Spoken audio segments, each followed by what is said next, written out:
Hello అందరికీ welcome back to Anu KR vlogs. నేను మీ అనురాధ. ఈరోజుటి రెసిపీ వచ్చేసి మసాలా క్యాప్సికమ్ కర్రీని ఎలా ప్రిపేర్ చేయాలో చూసేద్దాం. మనం ప్రిపేర్ చేసుకునే ఒక్క మసాలాతోనే మంచి గ్రేవీతో పాటు రుచిగా వస్తుంది. ఒక మిక్సీ జార్ని తీసుకొని అందులోకి 2 లవంగాలు, 2 బిర్యానీ ఆకులు, ఒక చిన్న చెక్క, 5 మిరియాలు, ఒక పచ్చిమిర్చి, ఒక పెద్ద సైజ్ ఆనియన్ని ఈ విధంగా కట్ చేసుకొని తీసుకోవాలి. ఇప్పుడు చిన్న సైజ్ ఒక 3 టమాటోల్ని తీసుకుంటున్నాను నేను. రెడ్గా ఉన్నవి తీసుకుంటే కలర్ చాలా బాగుంటుంది. కొంచెం కొత్తిమీరని వేసేసి ఇప్పుడు ఇందులోకి ఒక 1/2 టేబుల్ స్పూన్ వరకు ధనియాలు, 1 టేబుల్ స్పూన్ వరకు నువ్వులు, 2 టేబుల్ స్పూన్స్ వరకు పల్లీలు, ఇప్పుడు ఇందులోకి 1 స్పూన్ వరకు కొబ్బరిని యాడ్ చేసుకోవాలి. మీ దగ్గర కొబ్బరి లేకపోతే కొబ్బరి పొడిని కూడా యాడ్ తీసుకోవచ్చు.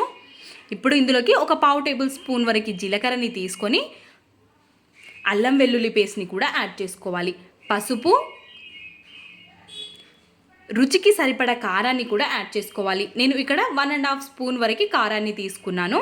పచ్చిమిర్చి మనం వేసాము కాబట్టి చూసుకొని యాడ్ చేసుకోవాలి కారం. ఇప్పుడు రుచికి సరిపడ ఉప్పుని కూడా యాడ్ చేసేసుకొని మెత్తగా మిక్సీ పట్టేసుకోవాలి.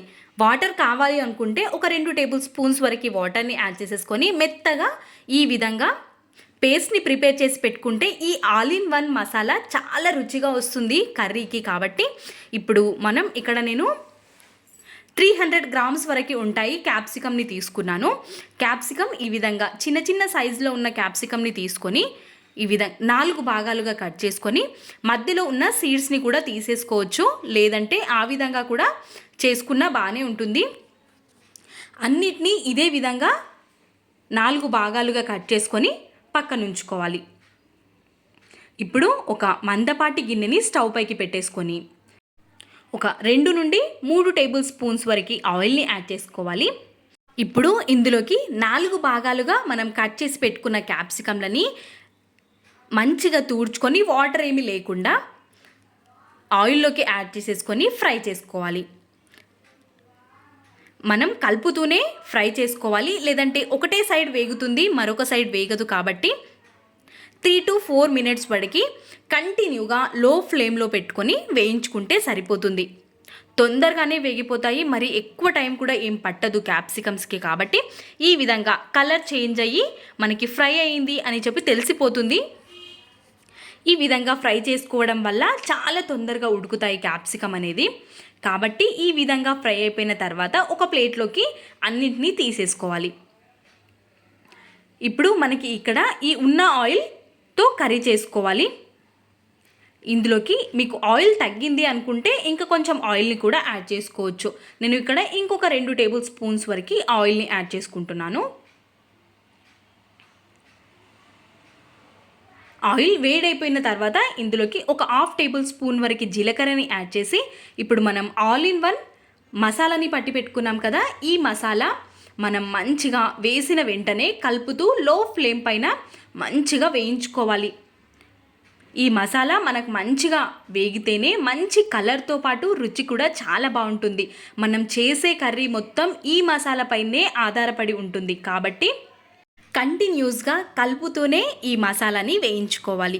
కొంచెం వేగిపోయిన తర్వాత ఇందులోకి కొద్దిగా వాటర్ని యాడ్ చేసేసుకొని మొత్తం అంతటినీ ఒక్కసారి మిక్స్ చేసేసుకొని ఆయిల్ పైకి తేలేంత వరకు ఉడకనివ్వాలి. ఇప్పుడు మీరు ఇక్కడ వీడియోలో చూస్తున్నట్టుగా ఆయిల్ పైకి తేలింది అనుకున్నప్పుడు ఒక్కసారి అంతటిని మిక్స్ చేసేసుకొని ఇప్పుడు మనకి గ్రేవీకి సరిపడ వాటర్ని యాడ్ చేసుకోవాలి. మరి ఎక్కువ కూడా యాడ్ చేయకూడదు. మనం చూసుకొని థిక్ గ్రేవీ వచ్చేంత కన్సిస్టెన్సీ ఉంటే సరిపోతుంది. ఈ విధంగా మనకి మరుగుతున్నప్పుడు మనం ఇక్కడ టేస్ట్ చూసుకొని సాల్ట్ని అడ్జస్ట్ చేసుకోవాలి. మనం వేయించి పెట్టుకున్న క్యాప్సికమ్ ముక్కలన్నిటినీ ఇక్కడ యాడ్ చేసేసుకొని ఇంకొద్దిసేపు ఉడికించుకున్నామంటే మసాలా క్యాప్సికమ్ కర్రీ రెడీ అయిపోయింది. కాబట్టి ఇందులోకి బెస్ట్ కాంబినేషన్ చపాతీ, రోటీ, రైస్లోకి కూడా చాలా బాగుంటుంది ఈ కర్రీ. తప్పకుండా ఒక్కసారి ట్రై చేయండి.